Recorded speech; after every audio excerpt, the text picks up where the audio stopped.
Well, the month of October is known as Domestic Violence Awareness Month. And while that month has come and gone, domestic violence continues every day across the nation and right here at home in the state of Texas. In a two-part series, KSAN's Mackaliyn Johnson sits down with two survivors from the Concho Valley. Today, we hear from one of the individuals who asked to remain anonymous about how writing took them from feeling like a victim to a survivor. Let's watch. The first story that I ever wrote about it was very vague.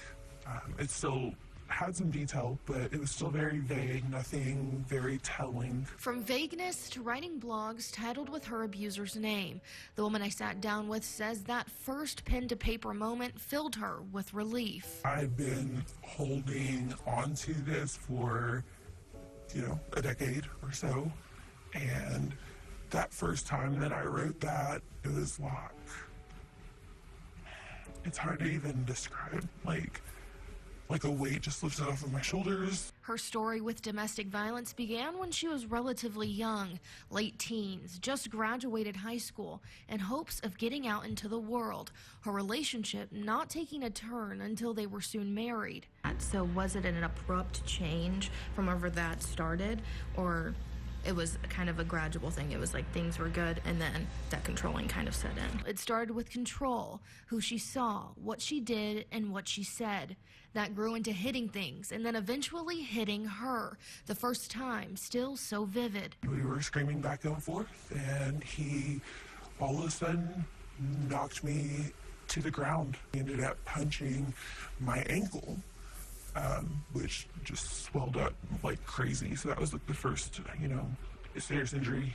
She digs deeper into the physical abuse she endured in her open letter to her abuser. She writes about the bones in her hand shattering and a car door he smashed, being thrown over furniture, and his boots that stomped on her and kicked her ribs. Before sitting down with the survivor and getting her personal account, I read her blog. Words jumping out at me from the beginning read, "I knew you were hoping that you still had the power to silence me." That word silence, so significant in domestic violence. People on the outside looking in might be like, well, why didn't they talk? Why didn't they just leave? Things like that. It might seem so easy to someone looking outside, but from someone inside, it's totally different. He tried to convince me that nobody would believe me and that nobody cares. Looking back on it, it was a little less fear and a lot more just being brainwashed, just being told something over and over again until you just start to believe it. According to the National Coalition Against Domestic Violence, leaving an abuser is the most dangerous time for a victim of domestic violence.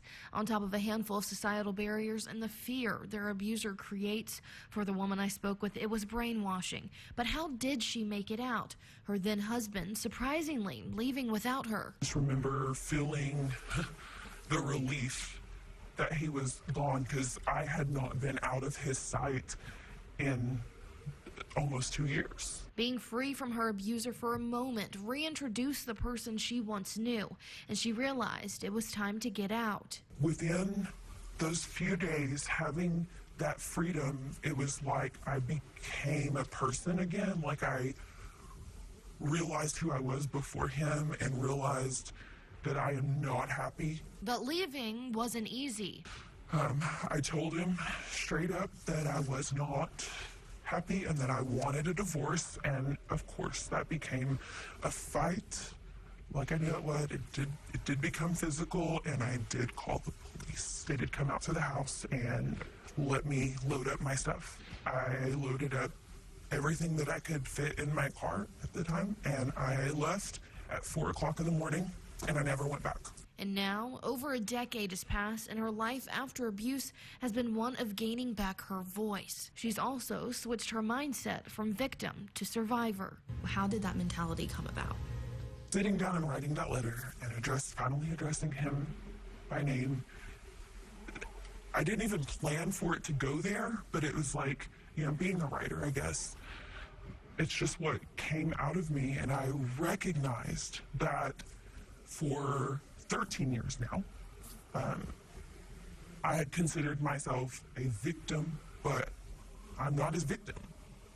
Definitely not anymore. In reliving her experiences with abuse, she asks for people to simply be human. If you suspect something, speak up. And while she recognizes that every domestic violence experience is different in some ways, her urge to those in a physical, emotional, or mentally abusive relationship is find your way out. If you see those signs, just do something. Find a way.